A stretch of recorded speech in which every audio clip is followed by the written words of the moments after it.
Nigeria is actually one of the countries with the youngest population, and then rape is actually a crime that happens to young people. This entire series is supposed to look at what really is rape. What can we do to reduce the numbers? Because it's a very unfortunate kind of crime. It leaves terrible scars on the victims. It now, so that people will not think I promise to give you something that you need to consent to. Consenting to one activity one time does not mean someone gives consent for other activities or for the same activity on another occasion. Okay. What if I was smiling? This guy, you are a bad boy. You are a very bad.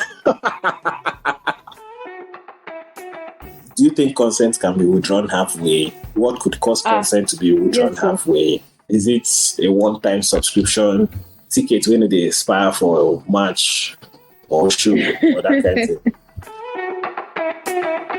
Okay, let me give an example. Let's say you're doing BDSM now, and all the tools the guy is using, at first you're enjoying it, and then all of a sudden it gets too painful. Will you say you want to continue in that pain? No.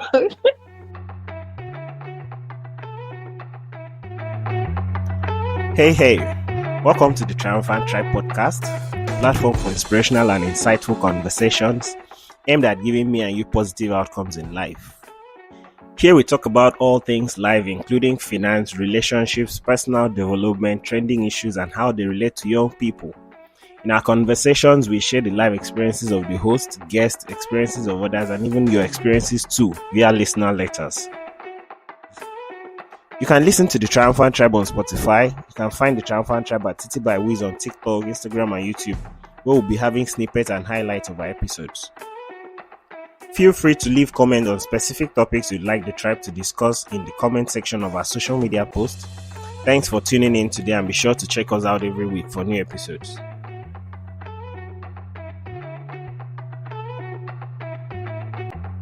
Welcome, ladies and gentlemen, to the first episode of a thought-provoking season of the Triumphant Tribe podcast. I'm your host, Chieftain, and today we're diving into a sensitive and crucial topic, rape and young people. The safety and well-being of our youth is paramount, and we must have open, honest discussions about the challenges they face. Unfortunately, one of the most distressing issues affecting young people today is sexual violence, specifically rape. It's an uncomfortable topic, but one that demands our attention and collective action. In this episode, we aim to shed light on the alarming prevalence of rape among young individuals and wholesomely discuss what rape and consent means. We'll explore the factors contributing to this incident, the impact on the survivors, and the vital role that support systems and education play in prevention and healing. Joining us today are three esteemed guests and friends of the tribe who bring their knowledge and perspective to this crucial conversation. Together, we'll touch a bit on the various factors that contribute to the prevalence of rape amongst young individuals and what the numbers currently look like in Nigeria. So let's dive deep into this challenging and essential conversation about rape and young people. Join us as we uncover the truth, dispel myths, and explore ways we can empower our youth and create a safer and more compassionate society for everyone. Remember to subscribe and share this episode with others, as together we can make a difference.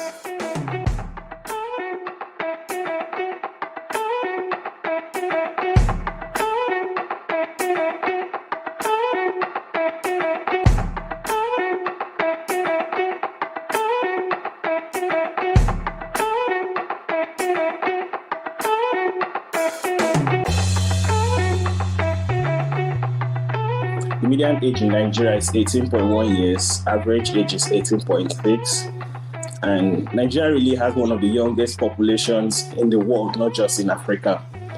And then if you look at it, over 80% of victims of rape and the perpetrators of rape itself fall between the age of 12 and 34. So it is really something that affects young people, and affects young people in a way that gives them not really positive outcomes in life, both as victims and as perpetrators. All right, so on this show today, we have a couple of guests to discuss this topic with me. I have Amarachi, Jennifer, and Peter. All right, so they'll be introducing themselves, just a little introduction, and then we kickstart. All right, so Amarachi, you have the floor. Hi, my name is Amarachi Enuma. I'm a social media manager, content creator, and digital creator. Also, I'm a fashion designer. So, yeah, I'm excited to be here and to share my own knowledge on the topics that we'll be discussing on this podcast. Thank you. All right, thank you very much, Amarachi. That was brief and really quick. Jennifer, you're next. Hi everyone, I am Jennifer Basti. I am an OAP, radio and TV presenter. I am an MC, red carpet host, event host, public speaker. I mean, everything that needs to do with talking, I am your plug. It's nice to be on this podcast. All right, Jennifer. Thank you. That was nice. All right, Peter, you're next. Hi, everyone. My name is Peter. I'm a maintenance engineer. I'm very excited to be on this show to share my little knowledge with every youth around the world. So I'm excited. So let's get started. Okay, that's nice. That's nice. So we'll start with just a little introduction. So I'll just start with some. I'd ask a simple question: What is grape? And then maybe we'll take turns to answer. So I'll start with maybe Amarachi, because actually, why I'm starting this way is what is defined as grape in the dictionary is actually very different from what the Nigerian constitution says grape means. And here's the thing: prosecution in Nigeria happens based on the constitution, not by dictionary definition. If you look at it, for instance, in Nigeria, between independence and today, we've had over 11,000 court cases of grape, right? And only less than 50 convictions. Less than 50 convictions. So is that little? So I don't know. We'll start with Amarachi. What do you know to be grape? And yeah, we'll start with that. Thank you. Define your boundaries. Okay, so I believe grape is forceful, non-consensual intercourse, sexual intercourse with someone, whether a minor, whether someone that is old enough, and then it's normally something that is done through threats, or the person is armed, like the assaulter is armed, and yeah, that's what I know it to be. Yeah. Okay, that's nice. That's nice. You've mentioned something here. You said forceful, non-consensual of someone that is either a minor or not a minor. Okay. I hope I got all you said. Correct. Yeah, I did. Yeah, you did. Okay, good. Okay, so Jennifer, over to you. Okay, thank you. First of all, I need to know if some words are allowed on this podcast, like words like the F word, the sensual words like sex, vagina. Are they allowed on this podcast? Yes, ma'am. Just grape is the only issue. Okay. For me, No, I think the F word is not. The F word is not allowed on YouTube. The F word is not okay. on YouTube. Oh. Okay, so basically for me, what I understand grape to be, it happens when someone didn't want to have sex or didn't want to give their consent for sex to happen. So basically, or formally, it's a form of sexual violence and a very serious crime that carries the same maximum sentence as murder. That's great. Okay, that's good. Okay, Oga Peter, our maintenance engineer. So, what do you understand this to be? Yeah, so I think grape can be attributed to a lot of factors. We can see it in different ways, like Amarachi and Jennifer said earlier on, forceful penetration. But we can also see it on other forms like drugging. People drug people in clubs, in night parties, clubs, and house parties, and the rest. So I think that can also be attributed as rape. So any form of intercourse that is not consented or to a minor, that could be attributed to as rape. Yeah. Okay, Peter. That was good. You said you've actually gone ahead of us to mention things like house parties, and I think that will be discussed not in today's episode. But let's look at something. The word consent has been mentioned by all of us. What really is consent? Let's start with that. What really is consent? So I think we'll go this time around. Jennifer will go first, then Peter, then Amarachi. Okay, I wish we had more time to talk about the concept of rape, so that people would really know that consent here is really an action word. It's something that Yes. people should really talk about. So for me, consent in every ramification is an agreement between participants to engage in sexual activity, most especially since we're talking about rape. And for me, I feel consent should be clearly and freely communicated.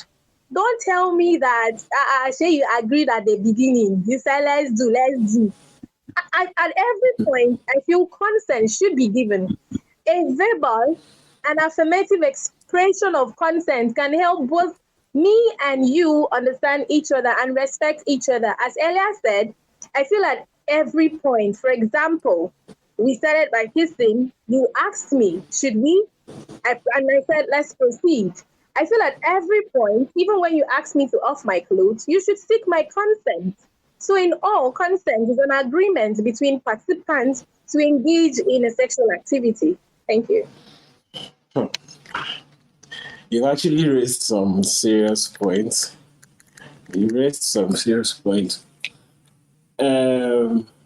So before Peter goes on, you said something about time. I think we at least have quite a lot of time to play around with today.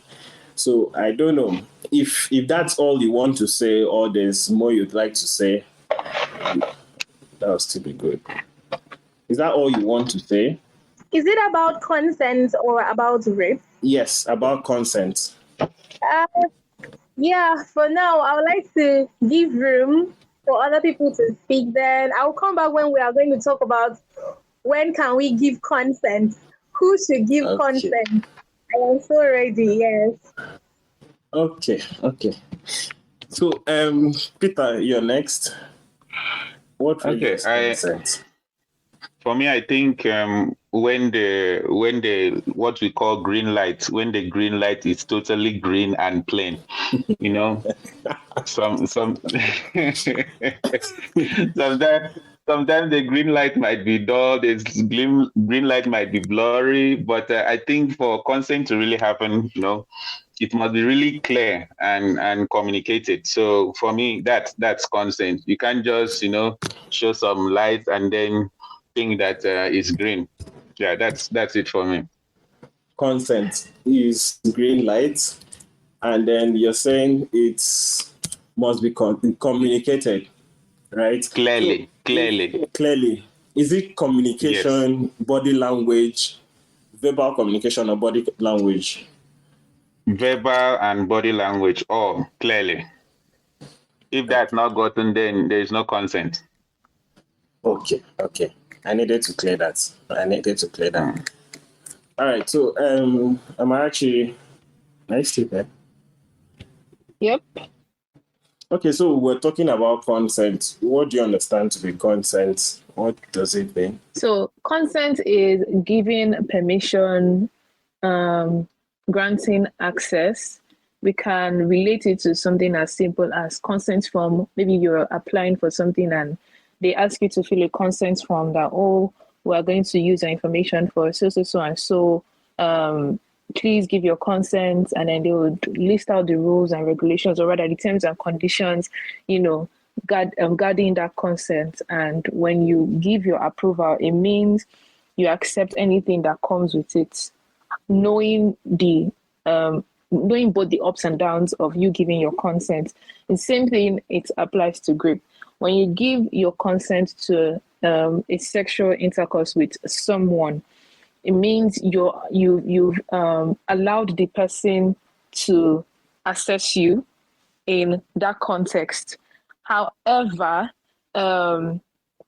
if you proceed and you're not comfortable anymore, you can withdraw that consent. So consent is you giving approval, whichever case it may be. Your approval is given. You're signing off that yes, you have my permission to go ahead, basically. Okay. She said consent can be withdrawn. That's good. I think that's also another point we're coming to. So before we go to the next to that point, we'll go to the next point. So who can give consent? And then the dictionary definition of consent here. Consent is said to be an agreement to engage in an activity. It occurs when you ask or give permission to do something. People use consent in their daily lives, including giving and asking for consent for food or drink, physical touch, to take a picture, to participate in an activity. One of such activities is sexual activities, sexual activities, right? So you need sexual consent for sexual activities, right? Now, who can give consent? Is it just a male thing or a female thing? I don't know. We're big people here, so let me not ask if you've given consent before. Let's focus. Who can give consent? Is it age specific? Is it gender specific? So I think let's start from there. So this time around, Peter, you go first, Samarachi, and then Jennifer. I think when we talk about consent, I think it's both age and gender thing. Both of them come together. If you're not, like in Nigeria, the consent age is 18 years. Yeah, so that's one. And also we have both genders. So if, for example, if one gender says no, I'm not interested in this, or I'm not interested in you, then the title quickly turns to rape or assault. So I think when we talk about who can give consent, it has to do with both age and gender. So when those two conditions are met, I think that's a true consent. You said something that's making me wonder, right? You said that between rape and then sexual assault, right? And then when you say consent has to be given, I think also that at this point in school that I highlighted that if somebody is initiating, right, that means the initiator has given consent already, right? And then the other participant is now to give consent. And like Jennifer had said, consent should be given at every point. If it started as just a casual or not too intense makeout, right? Before it goes to something more than that, consent should be given, because the other participants might have just made up his or her mind to go to up to a certain point and not beyond. So if you're going to go beyond, at every point, consent should be given. All right, so Amarachi, please, you're next. Who can give consent? Sorry, please. Walk past what is consent. Well, consent can be given by anyone of legal age. So you're talking about 18 years and above. You're talking about parents giving consent on behalf of their children. You're talking about adults giving consent by themselves for whatever situation. So anyone that is an adult according to the legal age requirement of the country or the constitution guiding your country can give consent. So an underage child, a baby, they can give consent. Yeah. Yes, that's right. That's very true. Emphasis on legal age in your location. Recently, Japan, which is one of the countries that used to have the lowest age of consent, recently moved their age of consent from 13 to 16, right? I think 13 to 16. And then this is something that has really been applauded because 13, I mean, is really a low age. For me, I remember when I was 13, how could I be consenting to something sexual with an adult? No, that's not right. Well, I mean, it all depends on the laws of wherever you found yourself. So, Jennifer, we've already gone past what is consent. Who can give consent? Okay, so I knew everyone was going to talk about who can give consent. I decided to talk about who cannot give consent. I'm sorry if I went too far, but consent, as everyone has already said, first of all, we'll look at the age. So consent cannot be given by individuals who are underage. And in Nigeria, our underage says 18. If you're under 18, you can't give consent. So consent cannot be given by individuals who are underage, who are intoxicated, because there are some people that are overage, but they are intoxicated, and people that are not able to withstand the situation around them. It could be that they are not capable of handling what you are asking them, or it could be people that are on drugs, people that are high, people have taken alcohol, people that are asleep. There are some people that once they are asleep, anything you say to them is yes or no. They'll just they've not given you consent. People that are unconscious. So even if you're of age, there sometimes you could be unconscious, you could be under the influence of alcohol, you could be intoxicated. You cannot give consent because even if you say yes, you are not even sure of what you're saying at that time. So if someone agrees to an activity under pressure of intimidation or threat, yes, because there are sometimes that I am not under the influence of alcohol or sleep, but then I'm influenced by intimidation or pressure. Peter talked about the cases that when you go to party and you're under influence, you're under peer pressure. Sometimes you are intimidated. Sometime on my show, somebody called. We were talking about drug abuse last week. Then somebody called and said something that he went for a party along this Oron Road in Uyo.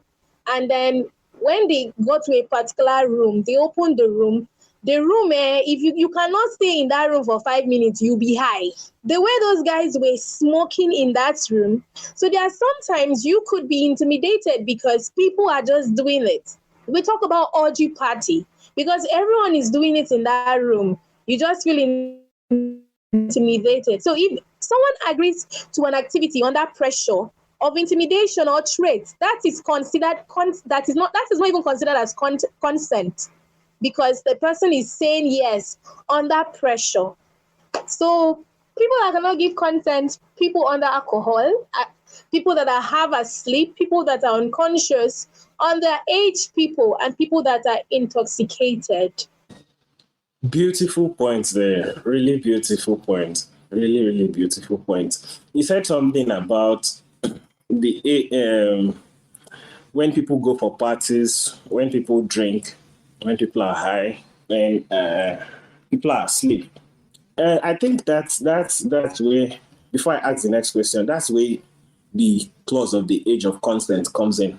Because I think the age of consent is actually an age of responsibility, right? Because if you look at it, I think when I was in school, there was a time I visited one of my guys. I was in 200 level or so then. When I got into the room, I opened the room, they had a party from the previous night. This is me coming in the morning. I don't even mean 6 o'clock or 7 o'clock in the morning. I'm saying towards midday. And these guys were still taking all manner of things, right? I opened the room. It was as if, when you're flying in an airplane in the sky, right? And then there's cloud everywhere. That's how the room was. It was as if there was cloud. I mean, everyone was smoking all manner of things. I just immediately closed the door and left because I knew I cannot be in that place. Nah. So I think also that's why the age of consent is really, really important. We can't always protect ourselves all of the time. But then if somebody is up to the age of consent, there's that responsibility. If you're going for house parties, you drink what you can withstand. Don't drink anything. Don't drink what you did not prepare, especially that one. Very, very important. Don't drink what you did not prepare. Don't just take anything. Be on the lookout for your safety because next week we're going to be discussing the effects of rape. The effects are not nice. They are not nice. It's not something anybody should experience. The effects of rape is not something anybody should experience. So I think that's very important to also note. The age of consent is also the age of responsibility. Thank you very much, Jennifer, for that point. Talking about who cannot give consent. Before we move forward, I would like to, chip in something there. Okay, sir. From what you just said. Okay, you said something made mention about if you go to a house party, you should not drink what you didn't prepare, or I don't know how you really put that, but I would like to put in something there. Before you go to a house party, it has been detailed. Like you've been told what you should be an adult. Marchi, please, can you hear Peter? No, I cannot. Oh. Okay, when he comes back, maybe he'll complete that point because I think his mic just went off. All right, so we'll go to the next point. What is the difference between rape and sexual assault? Because I think Peter was the one that made that point that when consent is not granted, it quickly changes from something that is supposed to be good to a crime. So I'm going to start with Amarachi. What do you think is really the difference between rape and sexual assault? Jennifer? Yes, I'm here. Did you get the question? Yes, I got the question. Okay. So please, can you help us answer? What do you what do you think is the difference? Do you think there's a difference? Do you think it's the same thing? Or Okay. For me, they are not rape and sexual assault. okay. Rape and sexual assault are not the same thing, as we clearly defined before. Now that rape is a forceful act, is something done forcefully and without consent. I would like to read something here I saw during my research, if that's okay. No problem, it's fine now. Okay, this is assault by penetration. There are different forms of assault, but I'm going to be talking about assault by penetration since we're talking about rape. So this one has to do, it says in English and in the Welsh law, if someone penetrates another person's private part with an object or a part of the body that is not a penis without their consent, it is called assault by penetration. Now, rape can be done, obviously, we know what it is done. It is done with. It could be used by, the object here is the female or the male reproductive system. It could be the penis or the vagina. But when it comes to assault, as earlier said, there are different forms of assault. There will be a point I'll talk about assault that we have in our offices because of, that's how they call it unequal law. Then this particular assault I'm talking about is assault done by penetration. And this is as a result, the object here we are talking about could be anything. It could be cucumber, it could be finger, it could be pencil, any other object. So assault is by penetration is done by another object. Well, rape is done by the male or the female reproductive system. So I like to bring an example here. For example, this can include penetration of the vagina or the anus by fingers. Yes, by the fingers. Which is sometimes called, they call it digital grape. Digital grape. Or it could include penetration by an object. So even these things that we really do over here in our Nigeria, we can get away with it with fingers. It's actually an assault. It could be brought to law, and it will be called an assault by penetration because you used your finger and not your reproductive system. So it's okay for that person to sue you to court and say, I was not raped, but I was assaulted by this man. And the kind of assault was assault by penetration. Beautiful point. Beautiful point. It's as if you research more than the host. That's nice. So thank you very much for that wonderful point. Thank you very much for that wonderful point. If preparing for this session, right, I also went through stuff regarding the difference between grape and assault, right? And then you've spoken about one type of assault. You said something, this thing we do in Nigeria. Me, I no follow Naduamo. Let me clear the air very well. So, assault is not just penetrative assault. Even non-consensual touching is assault. Non-consensual kissing is assault. Any form of sexual activity, which includes touch, of course, that is not consented, is assault. Rape as a crime, or grape, sorry, as a crime is a type of assault, is a type of sexual assault.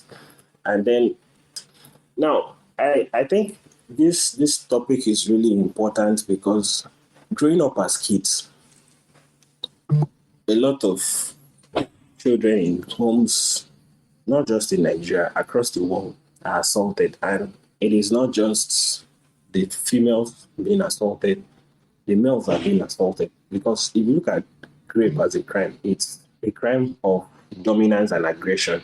And for the male victims, they're usually very small kids, typically around the age of 10. That's usually the age where boys are assaulted. So if we look at how this relates with us as young people, I initially stated it that when we started that, Nigeria is actually one of the countries with the youngest population, and then rape is actually a crime that happens to young people. This entire series is supposed to look at what really is rape.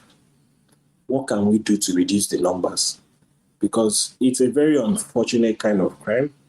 It leaves terrible scars on the victims. And platforms like this, discussions like this, can help us actually do something about it as brothers, as sisters, as siblings, as parents, as guardians, as teachers, in whatever capacity we occupy in society, can help us to reduce these numbers, because the numbers are bad. No matter how low, if we can get the numbers to zero, that would be perfect. So while we move on, since the rest of the guys are having network issues, we'll just go to the next point. A very interesting point. Can consent be withdrawn midway? Can consent really be withdrawn midway? When consent is granted, does it mean that the person runs to the end, like till show finish?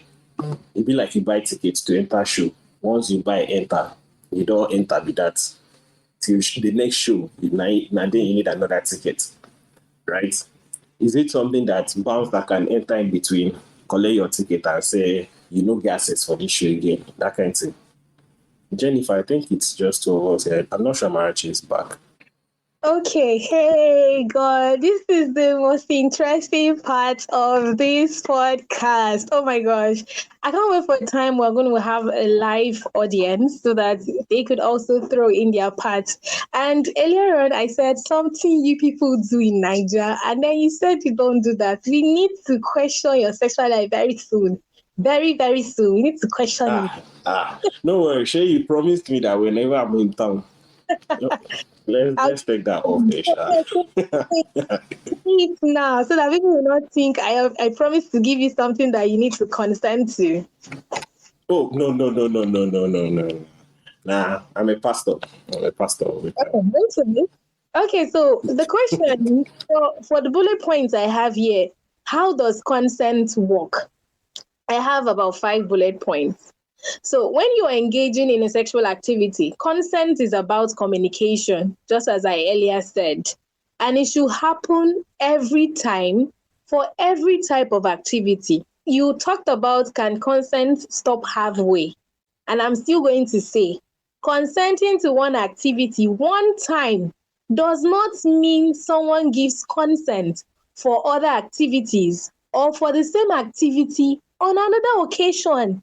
So let's say this babe and this guy met today and they consented to do this particular thing. It does not mean that the next time you invite her to your house, that first consent, you did not do monthly subscription. Hello. It was not yearly subscription. So for every time you people meet, these two persons meet, you have to give consent. That is how consent work. I gave an example. Yes. Sorry to break you. That's like, you said it's not a subscription plan. Me, I'm saying, if match don't start, you don't buy tickets. You've gotten consent, right? Can that ticket expire before the match ends? Yes. So now say, you can't play here. Yes, ticket they expire.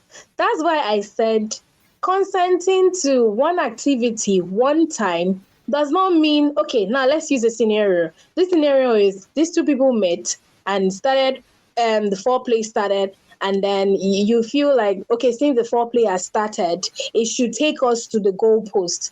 But I am saying, for every point, please ask for consent, because what you did with Ada may not be very good with Adana. And what you did with Imabong, the tool you use with Imabong, may not be very good with Jennifer. So please consent at every point. If you want to use cucumber, ask how. Do you want cucumber? Or we should just do the normal procedure, because you can carry cucumber and come here and say, don't do, I don't want again, I don't want it. And if you insist, that is where rape comes in. That is where assault comes in. Okay. What are smiling? This guy, you are a bad boy. You are a very bad. No. I told you I'm a pastor. Don't worry. When you come to my town, I'll invite you to my church. All right. So this cucumber you're talking about, I hope it's literally cucumber, sharp. Yes, now. Peter, welcome back. Hello, Peter. Are you here? Marcia, are you back? I'm back. Hi. Sorry. Okay. So quickly, in 2 minutes, I think we've already gone really far. We've done like 40 minutes already. So in 2 minutes, quickly, do you think consent can be withdrawn halfway? What could cause consent to be withdrawn halfway? Is it a one-time subscription ticket when they expire for a match or show or that kind of thing? Consent is something that can be withdrawn at any point in time. I don't know why I keep going back to filling forms, but even when you're filling forms, in the terms and conditions, they'll tell you that for you to terminate that contract, because consent is kind of like a contract, for you to terminate it, you have to let the other party know, and then you follow procedures. So it can be withdrawn. What if you said, okay, well, this one is on Gachoto, let me go and taste how this thing is like, or let me know what sex is like, and then in the process you realize that no, this is not for me, I'm not ready for this right now, it's too painful, this kind of thing, this is not how they describe it to me, or all these babes, they lie to me, this or that one, and you're suffering. You won't keep quiet and continue suffering. You obviously speak up and say, oh, sorry, I don't think you can continue this anymore, I'm not comfortable. That is you withdrawing your consent. And the other person in that situation is meant to understand that, okay, she's not doing it again. Because once she says no more and you proceed, it becomes an assault, it becomes rape. So it's not every time that rape is, you're using force or you're armed. So it can be against the person's will, because at that point she has said she doesn't want again. Okay, I know do. Why is it they force me? I don't understand. Do you get? So yeah, it Okay. can be withdrawn at any point in time, as long as it's what's making it. That's what makes you comfortable. That's what makes you feel safe. Okay. So yes, it can. Quickly, though, before you end, do you Okay. think there's anything that could make someone to withdraw consent? There's anything that can make someone withdraw consent? Midway, Okay, let me yes. give an example. Let's say you're doing BDSM now, and all the tools the guy is using, at first you're enjoying it, and then all of a sudden it gets too painful. Will you say you want to continue in that pain? No. So Una different things no can plan am result before una in. start. No, Uh, interesting. no, now Shabi, I don't know how it's you done. thinking I've about it never is been there. different from you experiencing it. You get. And that's what I'm saying. I've not been there. Uh-huh. That's why we invited you. So, Meaning, I mean, you are not serious. all right. You're So, not serious. okay. So one of my guys told me one time how he match started. Right, he got tickets. Match started, and then somewhere into the game, they started with foreplay, and then before the actual intercourse started, the babe asked him, "Are you sure you want it?" And I mean, it's just a normal guy to guy discussion. But then it struck something in my mind. A lot of people will feel like we don't already start, right? If you had consented to foreplay, then that means you are willing to go all the way, right? So I just wanted to slot that in.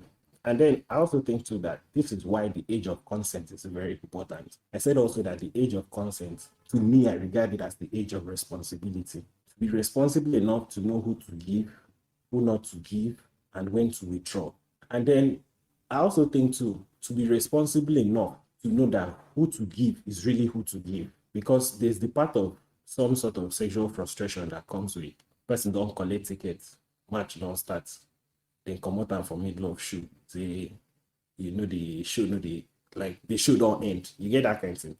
So I'm also thinking, is it that the decision was made without properly thinking about it? Person just granted the consent. I really would like to understand. Hello, Peter, are you here? Did you get my last point? Yeah, I'm here. Okay, so I was saying something about consent being withdrawn midway. I was trying to highlight that when we talk about the age of consent, we're talking about the age of responsibility, being responsible enough to know who to give and who not to give, and if who you're giving is really who you should be giving, right? So we don't get into that point of having that kind of sexual frustration. So before we close, I'd like us to take the last part. If you've ever personally known somebody that was a victim of rape, right? No details. I think I'll start. Personally, I'm not sure I have, but victims of assault, yes. I know people that have been assaulted. But then I remember one time at night, I was in school then. My very close bosom friend, Peter knows him since we all did engineering together. My guy called me one night and said that a girl he knows just called her that she was raped. He was asking for what should be done immediately. One, health wise. Two, legally, because those two are very important. STDs passed by rape, not just STDs passed by sexual intercourse, and rape is also one of such ways, right? And then you also have the case of pregnancy. So he called me to ask what could be done. And I think that's the closest I've come to somebody that actually experienced rape. So I don't know, is there anybody here that knows somebody that experienced this? Peter, please, you go first. Personally, I wouldn't say I know someone that has been raped before. I've heard stories. I've heard stories with one of it is my neighbor. Yeah, my neighbor was actually raped by a policeman because where I stay, it's situated close to a police station. So he actually raped a young girl. Is she up to 18? Maybe just clocked 18 or so, but very, very, very, very young girl. So, but you also have to look at the other part of it.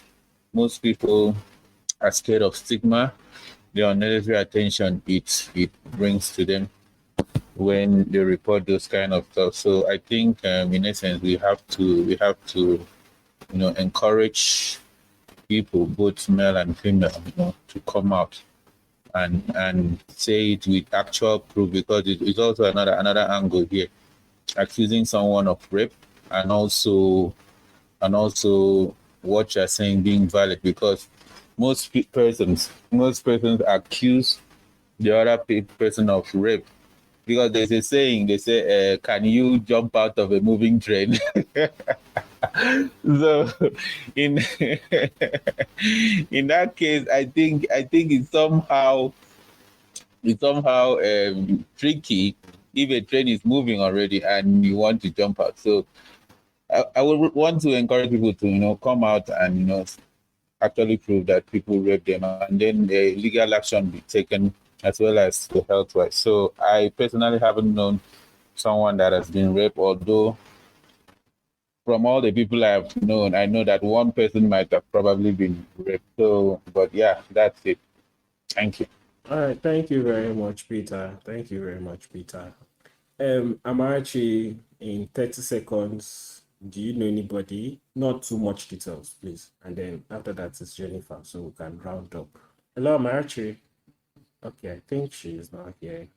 Jennifer, are you here? Are you back? Hi, sorry, I'm here. So I do know someone.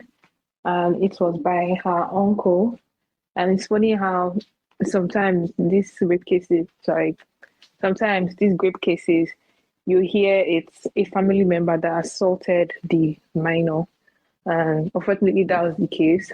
And like Peter said, the stigmatization is real. So that's why people, rape victims don't talk about their cases, because they feel like the first thing that'll happen is people will blame them for the situation. Why were you there? What were you doing? What were you wearing? So yeah, it's a very painful, experience for anyone to go through, and I don't wish that for anyone. But yeah, I know someone that has gone through that experience, and it's just quite unfortunate. Thank you very, very much, Jenny Amarachi, for that point. I was going through my data here. Now, for child victims, that's people below the age of 18, right? Only 7% of them are raped by strangers. Only 7%. 59% are acquaintances, 34% are family members, and 7% are strangers. I think sometime last year, Wizarap, a very popular name on, it's also called Sadixon on Twitter, did a trade, asked men to anonymously share the stories of how they were assaulted while growing up. In just a few hours, there was over 100 DMs. The DMs were so much he had to ask them to stop. And most of the DMs were coming from people that were assaulted by family members or by acquaintances such as house helps, right? Very few of them, I can't remember any of them that was really by a stranger. It was somebody that knew them. And that's where the problem of prosecution really comes in, because that's one of the things that influences the numbers and makes the numbers, because it will start as a court case, and then at some point you now want to settle out of court since it is a known person, it's an acquaintance. And also, since it's also a crime of dominance and aggression, it will also be that in most cases the person is higher than the victim. So using that position of being higher than the victim, person has a way of getting the case not to continue in court, right? Getting the case not to continue in court, and then evading conviction, which is really a big problem. That's why I'm saying we as brothers, as siblings, as sisters, as parents, none of us is a parent here, but then we'll be parents someday, have a role to play to guide younger ones that are much more vulnerable to this crime from being victims. Because it's not a good experience for anybody to pass through. Not a good experience. So quickly, Jennifer, you're the last person. Jennifer, are you here, please? Yes, I'm here. You know anybody that's been a victim of rape? You know anybody personally? Not too much details. seconds, please. Okay, yes, I know a few, but I would like to talk about this one because it looks very different. This particular case was very different. So, she visited this person, and this person happened to be a crush, and I would say, in quotes, a leader. Yes. So, this is in a student setting, a university setting, and you are a leader, respected person, everyone gives accolades and all of those. She happens to have a crush on the guy. So one of the occasions she went visiting, and then there was this weekend sleepover thing.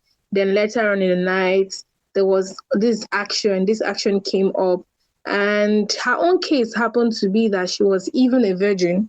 So at that point, there was no consent, and this guy even doubted the fact that they could be virgin in this our age.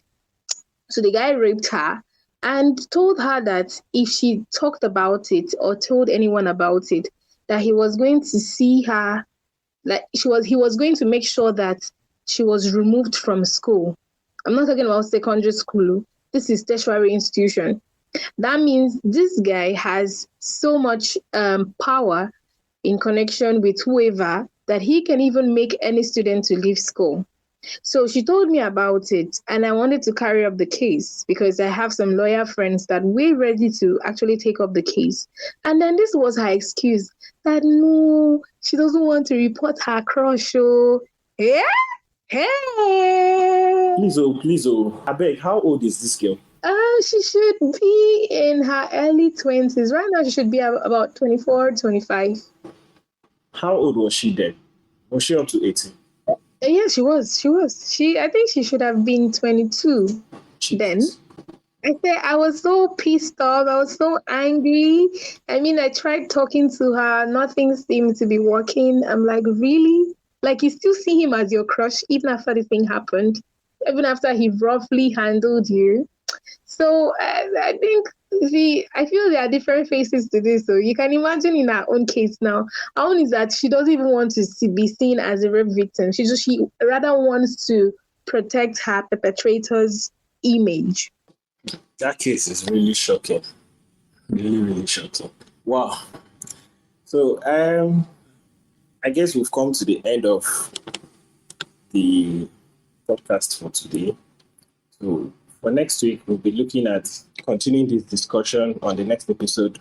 We'll look at some statistics to see what the victims of rape get to experience in terms of the consequences for the victims. Jennifer, you're trying to say something? Yes, please. I would like to give some impactation before I go off, if that's okay by you. Yes, ma'am, please. Okay, these are my concluding words for anyone that stumbles on this podcast. It is important to remember that all rape is a serious crime that can have long-lasting impacts on somebody's life, be it your life or any other. So rape is, because about assault, no matter what kind of it, no matter who is involved, be it your father. I used to discuss with my mom. I'll tell them, don't tell me that a grown-up girl, you're telling me your father was harassing you, and for what? I will report you, okay? So no matter who is involved, please speak to someone, speak to the authorities, because one way or the other, if you don't report now, it's going to affect your life. It's going to affect you. Thank you very much, Jennifer, for that point. It's really been an exciting session. I wish we had more time. I really wanted to cap this at no more than 45 minutes, and we've already done 1 hour. So for next week, we'll be discussing rape and its victims, who's most likely to be a rapist, and then we'll look at what are some of the effects of rape on the victims. How prevalent is the rape crime? What should be done immediately in the case of a rape? Then any other thing that we get to talk about. This was a really nice session. Thanks very much to our guests, Jennifer, Amarachi, Peter. We really cannot appreciate you guys enough since you've done so well. Thank you. So we're looking forward to having this session continue next week. All right, thank you.